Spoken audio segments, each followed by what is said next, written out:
On Christmas Eve, my husband Ethan was killed in a car accident.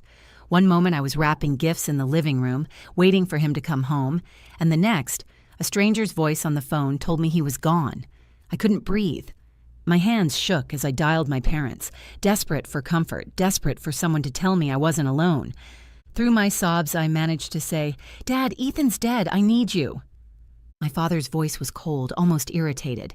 He said, "Well, now you know how it feels to lose someone important." Before I could even process those words, my mother cut in.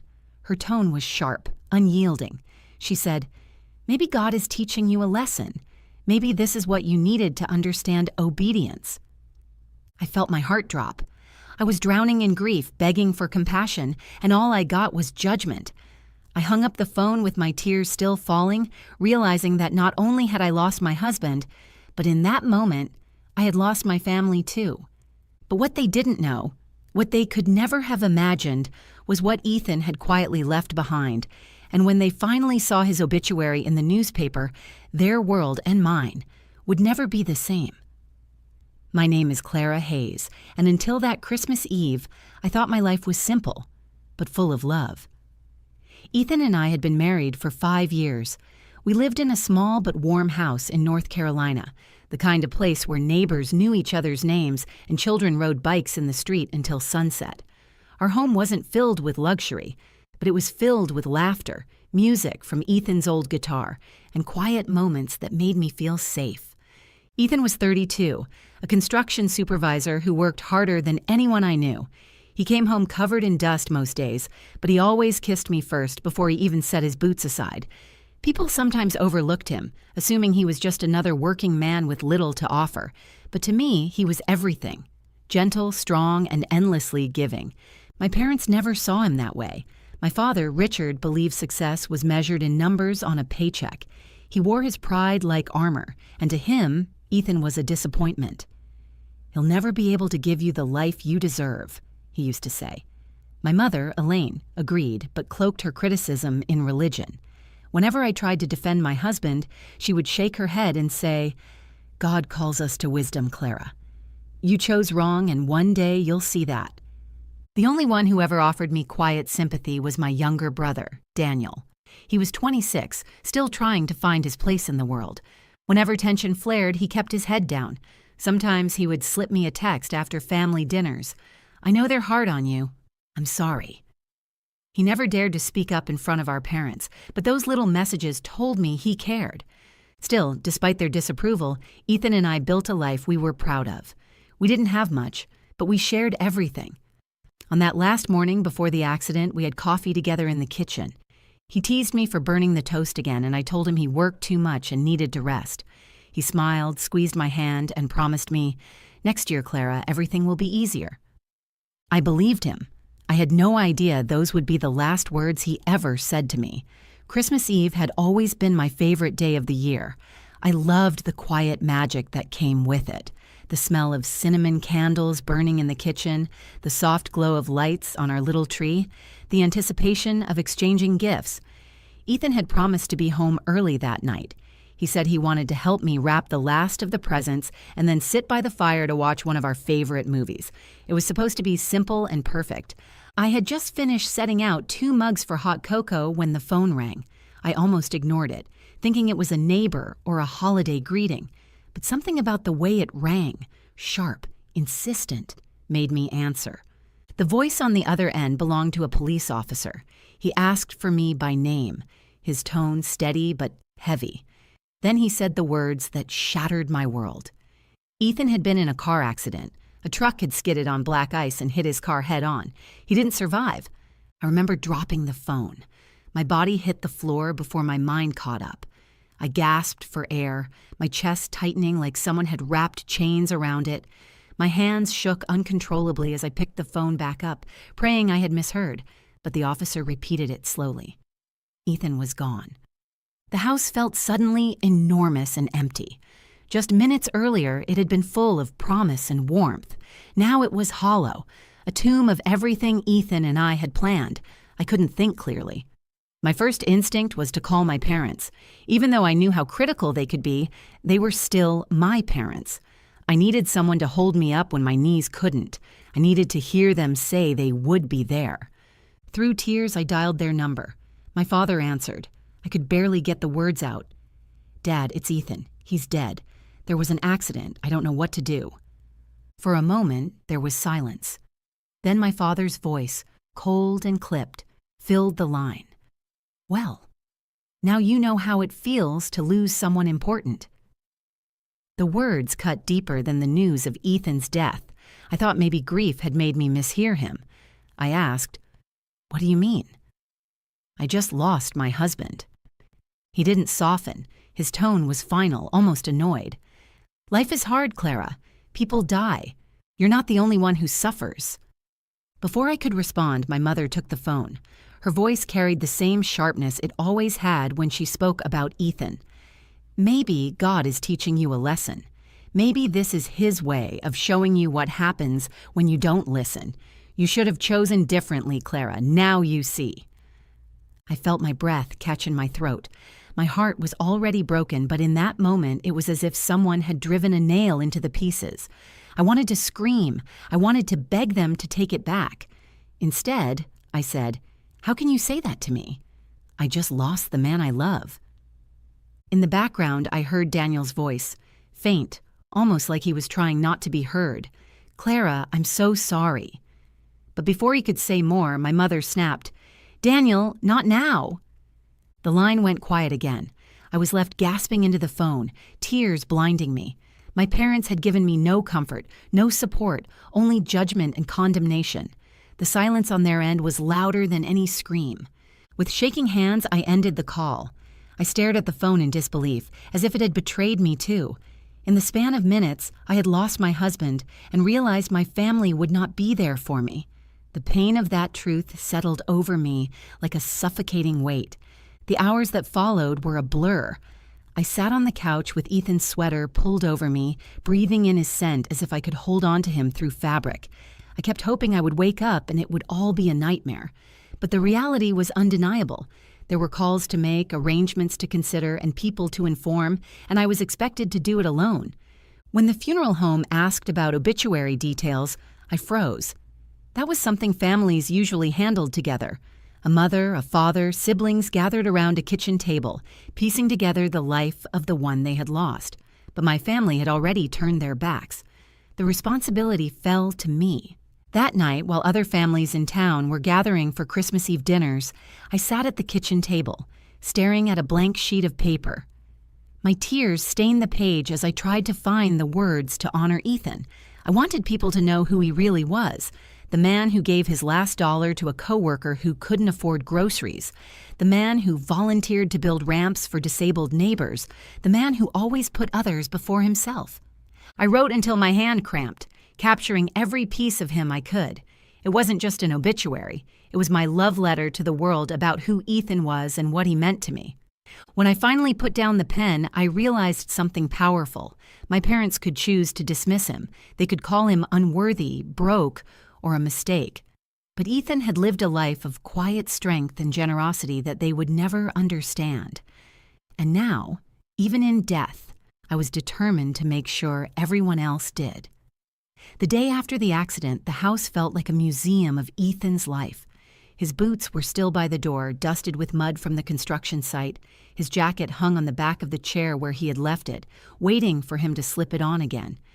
Everywhere I looked, I saw reminders of him, and each one brought a fresh wave of grief.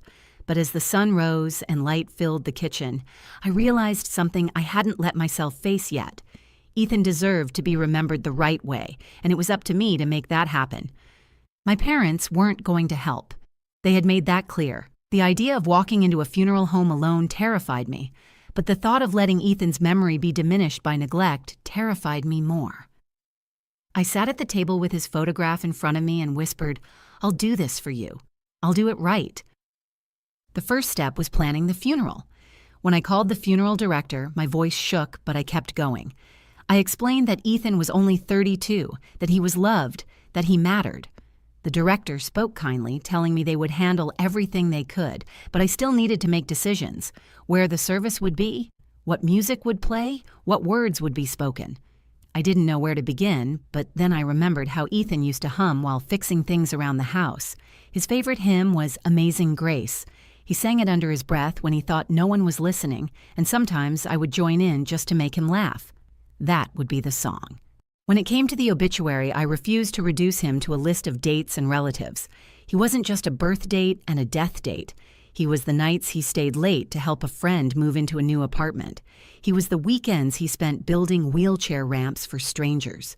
He was the man who saved every spare dollar, not for himself, but for our future children.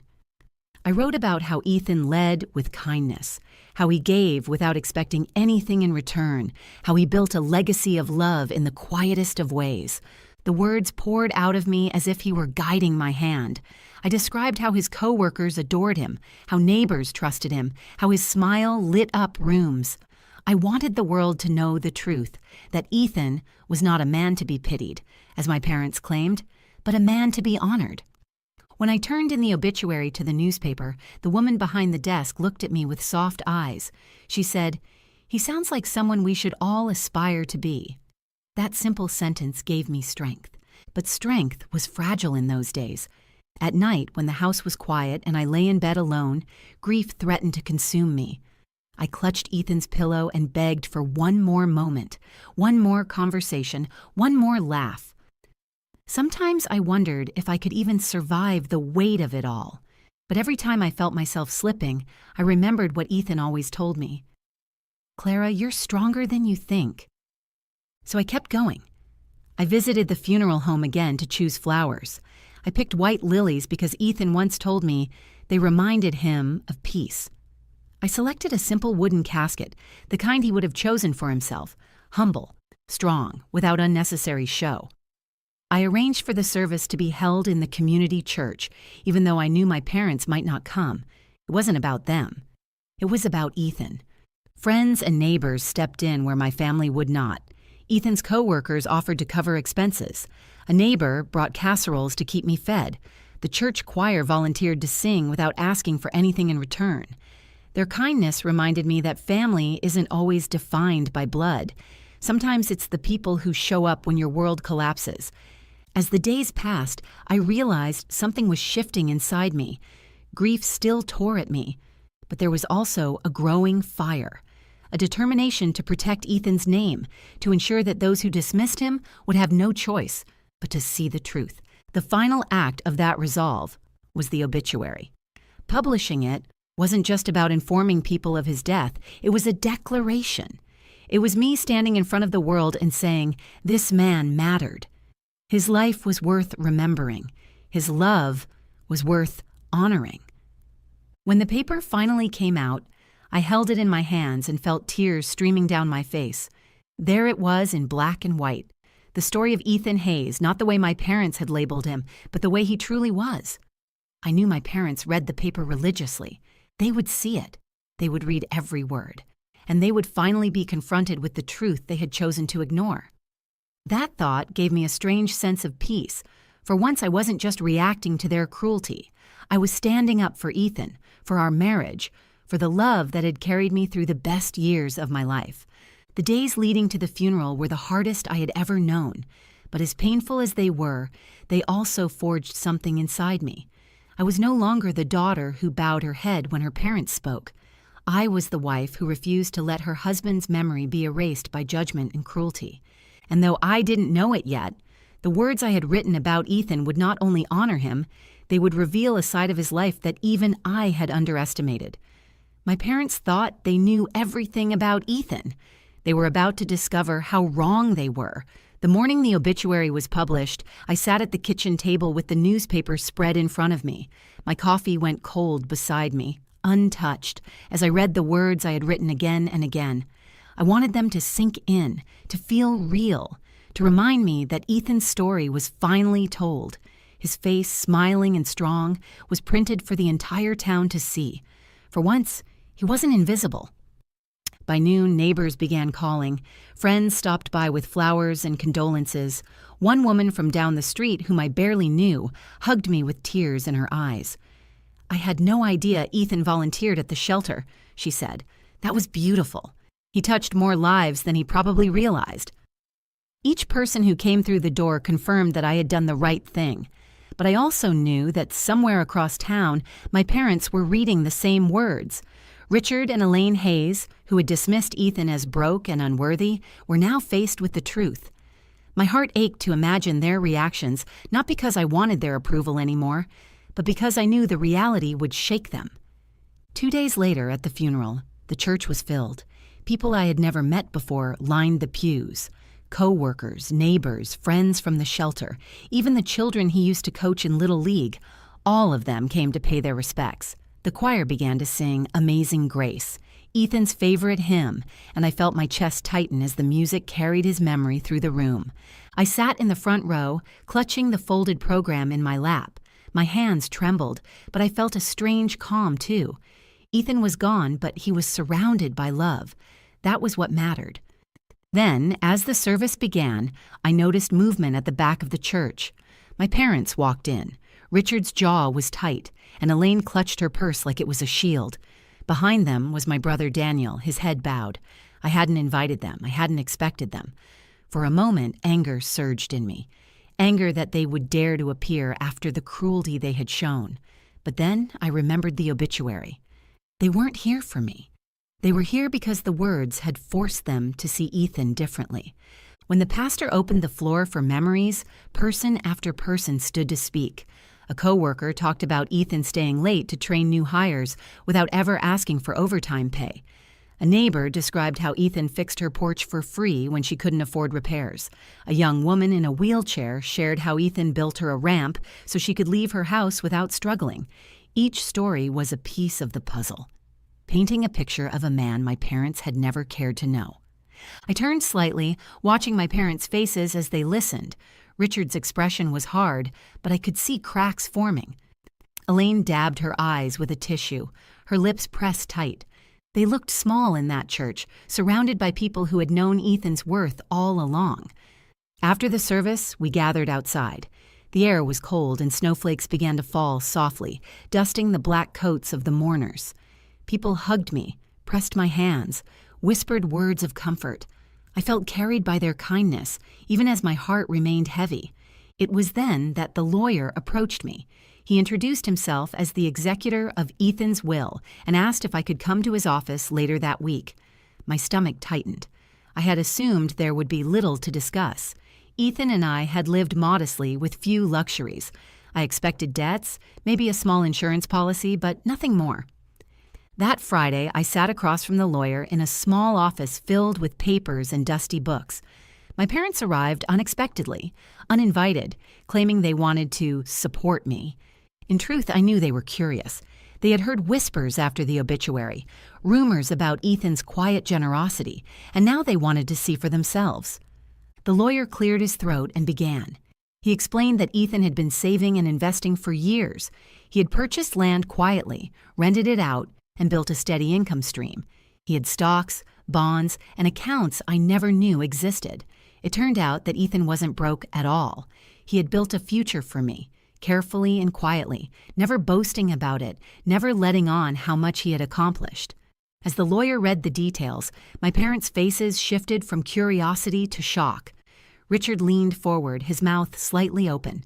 Elaine clutched her purse tighter, her eyes darting between me and the lawyer as if trying to process the numbers she was hearing. The total was more than I could have ever imagined. Ethan had left me secure, not just for the present, but for the future, too. My father finally broke the silence. Clara, we didn't realize. Maybe we misjudged him. I turned to him, my voice steady. You didn't misjudge him. You refused to see him. Ethan didn't need to prove himself to you. He proved himself every day to the people who loved him, to the people he helped.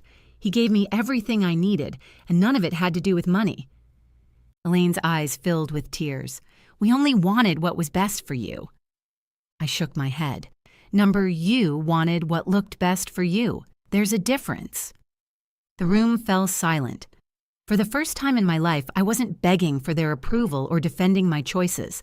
I was standing tall in the truth of who Ethan was and what he had left behind. Walking out of that office, I felt grief and pride woven together. Ethan was gone, but he had given me more than financial security. He had given me proof that love, loyalty, and quiet strength were worth more than the shallow measures my parents valued. And as snow began to fall again on the streets outside, I felt his presence in the chill of the air, as if he was whispering, "See, Clara?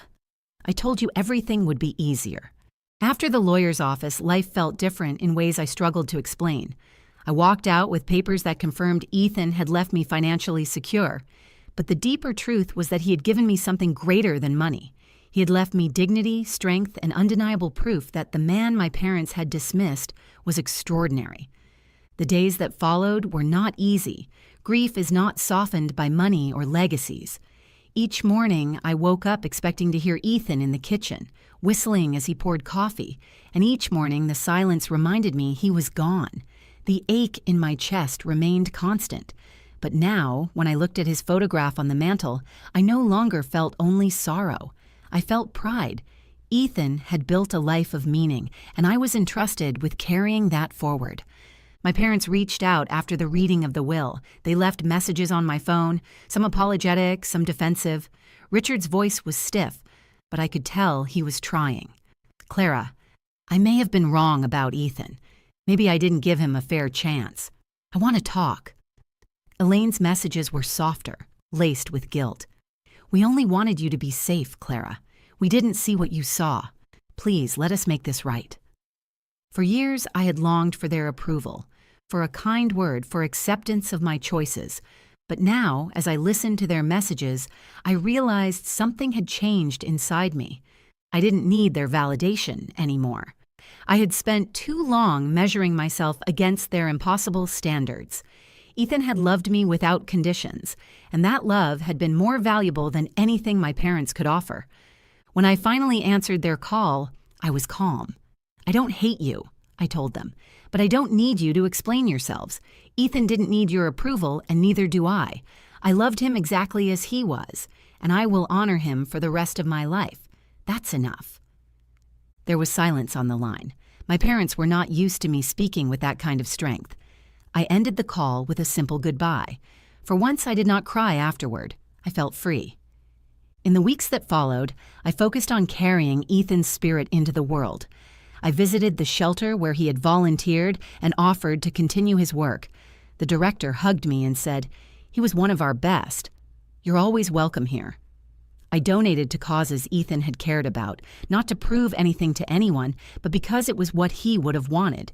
I even started a small scholarship fund in his name for kids who wanted to pursue trade work, knowing how much pride he had taken in building things with his hands. Each act of giving kept me tethered to him. Grief no longer felt like a weight I had to drag. It became something I carried with purpose. The hardest moment came when I visited his grave after the snow had melted and spring flowers began to bloom. I knelt beside the headstone, tracing his name with my fingers. The air was warm, birds singing in the trees above. For the first time, I spoke to him without breaking down. "They finally see you, Ethan," I whispered. "They finally know what I always knew. But the truth is, I didn't need them to tell me you were enough. I knew from the beginning. Thank you for loving me, for believing in me, for leaving me this life to carry on. I promise I'll make it worthy of you." A breeze stirred through the cemetery, gentle but firm, and I felt a strange sense of peace wash over me. I knew I would never stop missing him, but I also knew I could move forward without losing him. His legacy lived in me, in the people he helped, in the quiet acts of kindness he left behind. As time passed, I began to share my story more openly. Friends who had doubted Ethan's worth apologized. Neighbors told me they admired his humility. People I barely knew admitted that his obituary had inspired them to live with more compassion. Ethan's influence grew even after death, rippling outward in ways he never would have expected. The lesson I carried was simple, but powerful. Worth is not measured in wealth, status, or appearances. Worth is measured in love, in loyalty, in the way we treat others when no one is watching. Ethan lived that truth every day, and though my parents had been blind to it, the world eventually saw it. For me, the greatest transformation was learning that family is not always defined by blood. The people who showed up for me in my darkest hour, the neighbors with casseroles, the choir who sang at his funeral, the friends who held my hand, were more like family than the ones who judged me. I learned that strength can grow out of heartbreak, and that even in the most crushing loss, there is a chance to rise. As I close this chapter of my life, I know Ethan would be proud.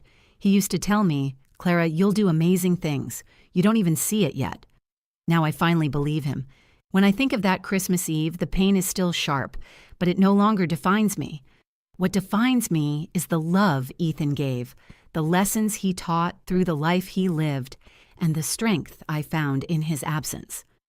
And if I could leave one message for anyone listening, it would be this: never underestimate the quiet ones. Never assume a person's value based on what you can see.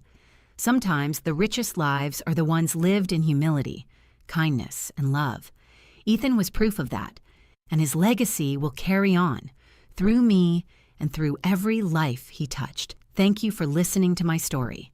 Sharing it has been one of the hardest things I've ever done, but I hope it reminds you to value the people you love while you still have the chance. Life can change in an instant, and the way we treat others will always outlast material things. If this story touched your heart, please give the video a like. Share it with someone who might need the reminder that kindness and loyalty matter more than status or money. I'd love to hear your thoughts too. Leave a comment below and let me know what part of Ethan's story spoke to you most. And if you want more true stories that carry lessons about love, resilience, and the strength we find in the hardest moments, make sure you subscribe to the channel. Your support means everything, and it helps me keep sharing stories like this one. Remember, treasure your loved ones today because tomorrow is never promised.